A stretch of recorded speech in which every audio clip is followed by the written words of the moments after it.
La vie serait suffisamment difficile dans cet environnement aride qui est le Tchad, sans les violences qui ont forcé des milliers de personnes à quitter leur foyer. Même si dans certaines régions, les gens commencent à retourner chez eux, ils ont besoin d'une aide pour reconstruire leur vie. Les équipes du CICR dans l'Est du Tchad vont distribuer des semences et des secours alimentaires pour couvrir les besoins des communautés agricoles jusqu'aux récoltes d'octobre et de novembre. Un des éléments essentiels de l'action humanitaire menée dans une situation de conflit est de soutenir les initiatives prises par les habitants eux-mêmes. En 2007, par exemple, le CICR a fourni du matériel agricole et d'irrigation pour plus de 6000 personnes, afin qu'elles puissent entretenir leur potager qui leur permette de manger et d'avoir un revenu. Dans la région du Darfila, il a formé 95 assistants vétérinaires à qui il a fourni des médicaments et d'autres articles pour traiter le bétail, et ce dans le but d'aider près de 5000 familles qui vivent de l'élevage.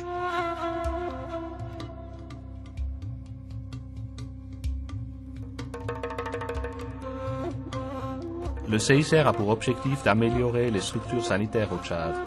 Au plus fort des affrontements entre l'armée gouvernementale et les forces d'opposition, il a déployé 2 équipes chirurgicales.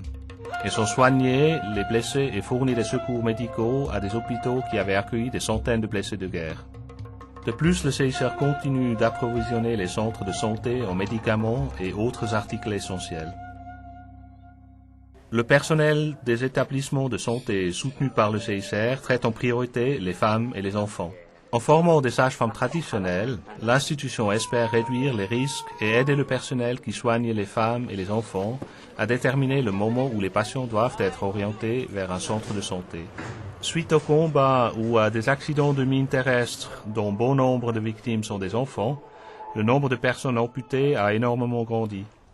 Pour faire face à la demande de prothèses, le CICR a accru son assistance aux services orthopédiques au Tchad.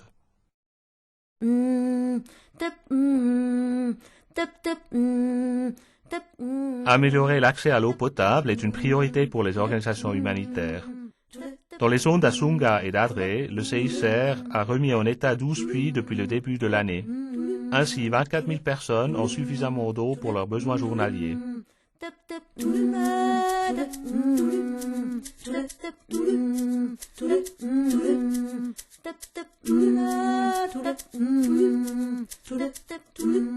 En 2007, les délégués du CICR ont visité plus de 4000 détenus dont beaucoup étaient incarcérés à la suite du regain de violence. Le but, comme dans d'autres régions du monde, est d'évaluer leurs conditions de détention et le traitement qui leur est réservé. Si besoin, le CICR formule à l'intention des autorités des recommandations concernant des améliorations à apporter.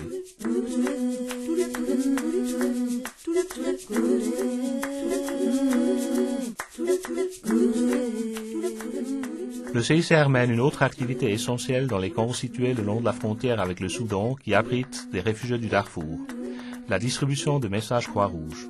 Ces messages permettent aux membres de familles dispersées de rétablir le contact entre eux et aux enfants séparés d'être réunis avec les leurs.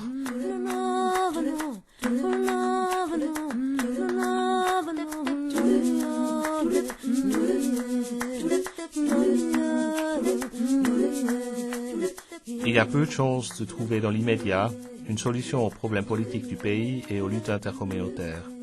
Et il semble que les organisations humanitaires devront continuer d'aider la population tchadienne pendant quelque temps encore. Le CICR, grâce au contact qu'il établit avec toutes les parties impliquées, est une des rares organisations humanitaires à pouvoir régulièrement se rendre dans toutes les zones de l'Est du Tchad.